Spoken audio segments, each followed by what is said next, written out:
सदियों पहले की बात है। उत्तर भारत के कौशल राज्य में दयालु राजा दशरथ की प्रजा फल फूल रही थी। कौशल राज्य की राजधानी का सबसे बड़ा दुख ये था कि राजा दशरथ का कोई उत्तराधिकारी नहीं था। वशिष्ठ मुनि के आदेश पे दशरथ ने संतान की प्राप्ति के लिए एक विशेष यज्ञ करवाया। उसके फलस्वरूप उनकी 3 रानियों ने 4 पुत्रों को जन्म दिया। उनमें सबसे बड़े थे राम। रावण अपनी शक्ति के शिखर पे था। रावण के मामा मरीश ने और उसकी मां ने मुनि विश्वामित्र के नाक में दम किया हुआ था।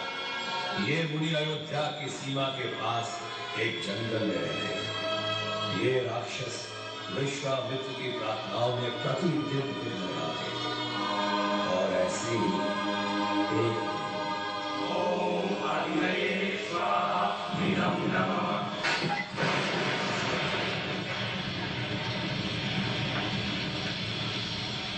हे विष्णु भगवान, क्या यहाँ कोई भी नहीं जो ऋषियों को बचाए इस विपत्ति से? है, उसका नाम है राम, अयोध्या के राजा दशरथ का बड़ा राजकुमार।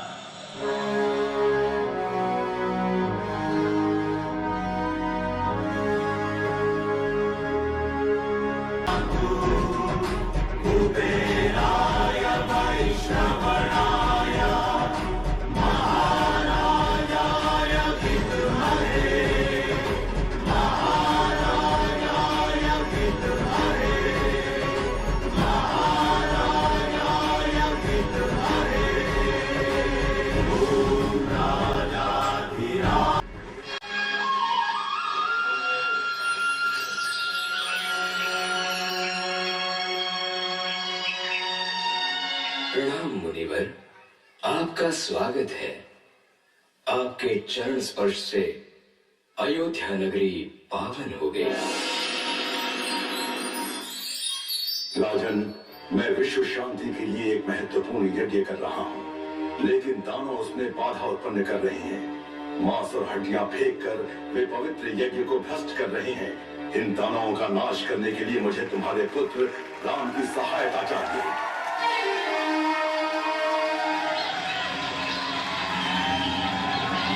जानते हो, कभी ये बहुत सुंदर वन था, पर अब इसका नाश हो गया है उस दुष्ट ताड़का नाम की एक भयानक राक्षसी के कारण। तुम्हें ताड़का को मारना होगा। क्षत्रिय होने के नाते ये तुम्हारा धर्म और कर्तव्य है।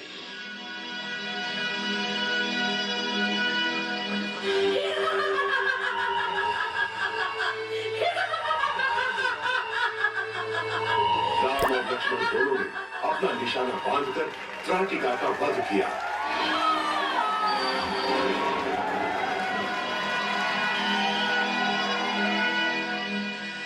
महाराज जनक का निमंत्रण आया है। तुम दोनों मेरे साथ मिथिला चल सकते हो। वहां तुम्हें महान शिव धनुष के दर्शन होंगे जो महाराज जनक के पास है।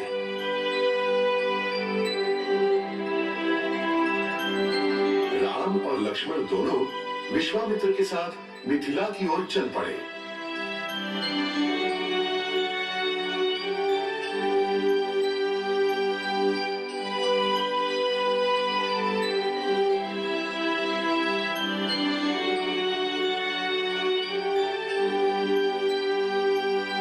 ये सूर्य और चंद्र के भांति दिखने वाले तेजस्वी राजकुमार कौन है? राजन, ये अयोध्या के महाराज दशरथ के पुत्र हैं।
जनक ने सीता स्वयंवर के लिए ये शर्त रखी कि जो भी वीर महान शिव धनुष को प्रत्यंचा लगाएगा, राजकुमारी सीता उसे वरमाला पहनाएगी।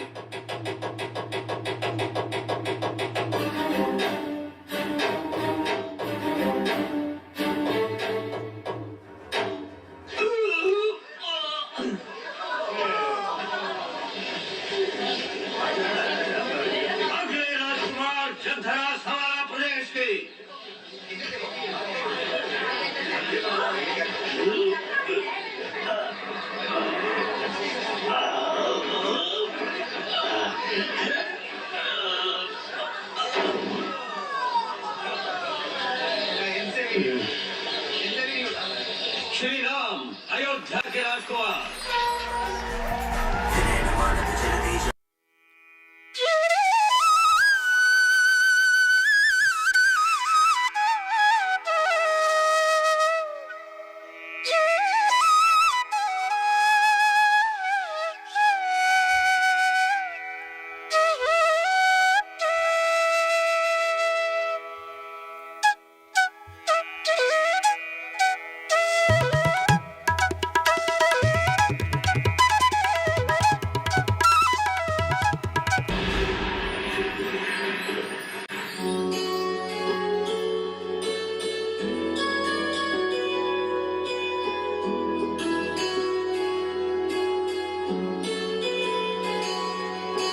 महाराज जनक और उनके भाई कुशध्वज की कन्याओं का विवाह राजा दशरथ के पुत्रों से संपन्न हुआ। राम का सीता से, लक्ष्मण का उर्मिला से, भरत का मांडवी से और शत्रुघ्न का श्रुतकीर्ति से।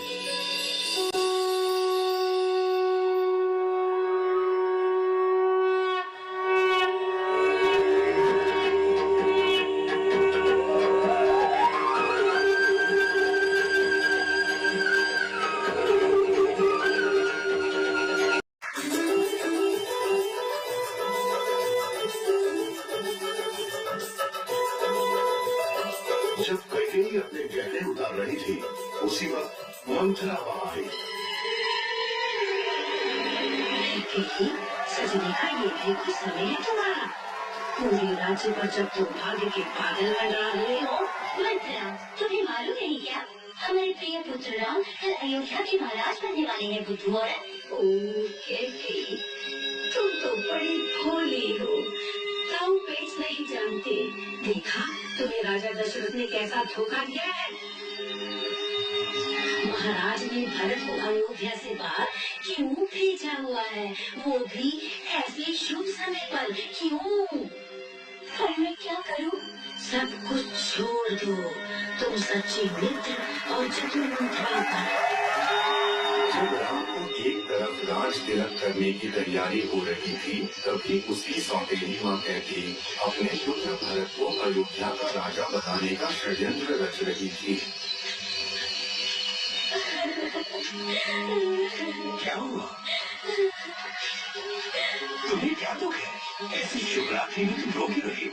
बताओ मुझे, मैं तुम्हारे क्या करूं? महाराज, आपको याद है कुछ वर्ष पहले जब आप युद्ध में घायल हो गए थे, मैंने आपको बचाया था और उस समय आपने मुझे 2 वरदान दिए थे। वो दोनों वरदान आपको मुझे देने होंगे अभी। केवल 2 वरदान?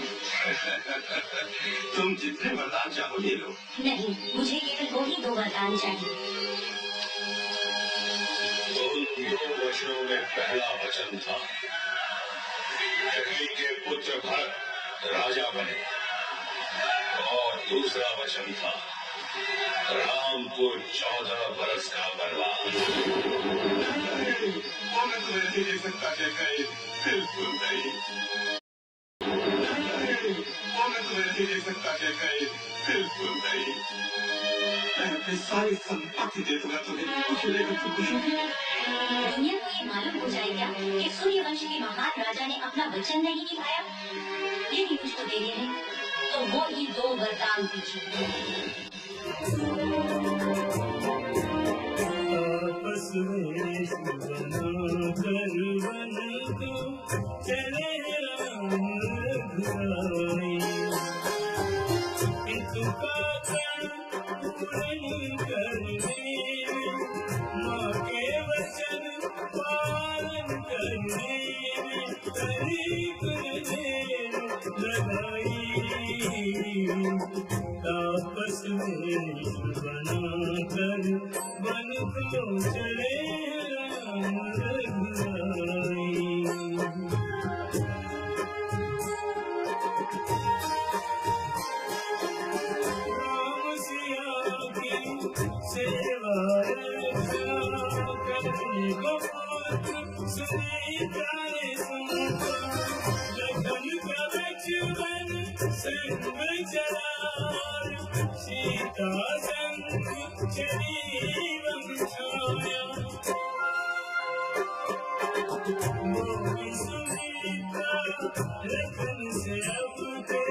आपस में बना कर मन को चले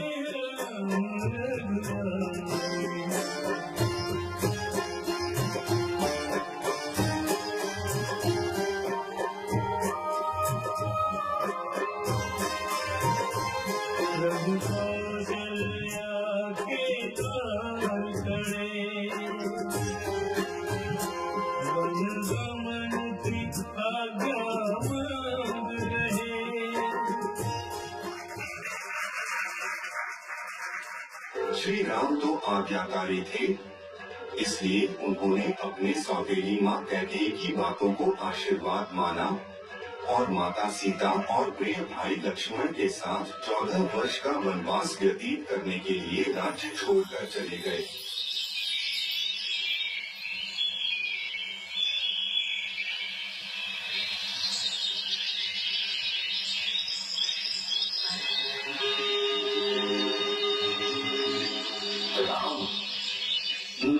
जटायु तुम्हारे पिताजी का दोस्त, बहुत खुशी हुई तुम सबसे मिलकर। वो देखो, उस जगह को पंचवटी कहते हैं, तुम वहीं पर कुटिया बांध कर रहो।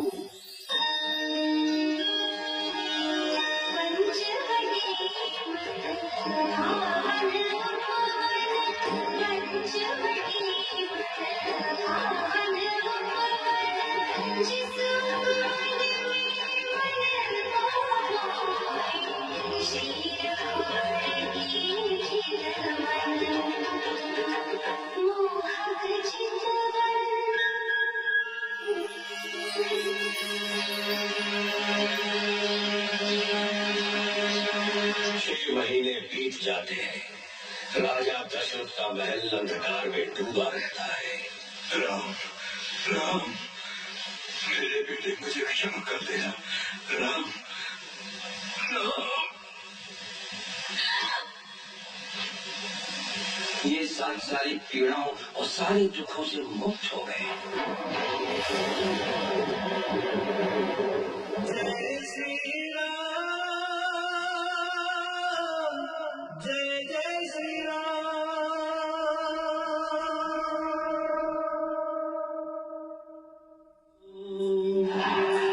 कैकेयी के बेटे भरत अपने नाना से मिलने के गए हुए थे। उन्हें तुरंत अयोध्या बना दिया।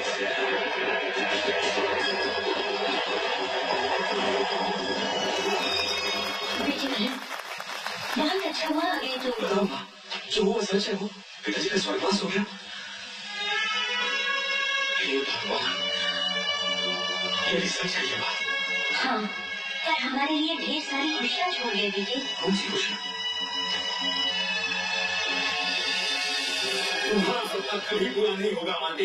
राम ने तुम्हें सबसे बढ़कर चाहा था और तुमने उसे ही वनवास में भेज दिया। पिताजी के मौत का कारण भी तुम ही हो। एक राक्षस भी ऐसी हीन हरकत नहीं कर सकता। मैंने सपने में भी नहीं सोचा था कि तुम ऐसा कर सकती हो।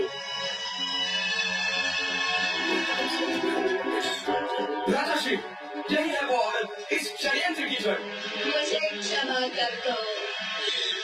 मैंने तो केवल तुम्हारी की भलाई सोची थी। चुप हो जा, चुप हो जा, नहीं तो मैं इस तलवार से तेरी गर्दन उड़ा दूंगा। क्षमा कर दो बेटे। जो सिंहासन मेरे राम के लिए बना है, मैं उस पर कभी नहीं बैठूंगा।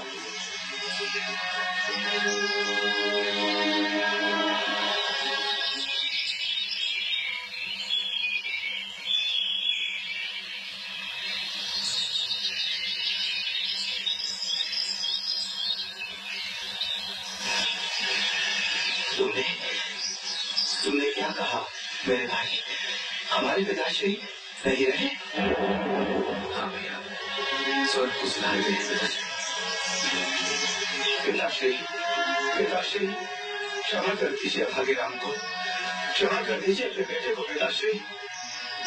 भैया, मेरी विनती सुनिए, मुक्त कर दीजिए मुझे मेरी माँ के अपराध से। अभी चलिए अयोध्या, खबरदार कर संभालिए राजपाट को जो केवल आपका है। भरत, हमारी पूज्य माँ ने क्या किया अभी वो प्रश्न नहीं है। मत बोलो।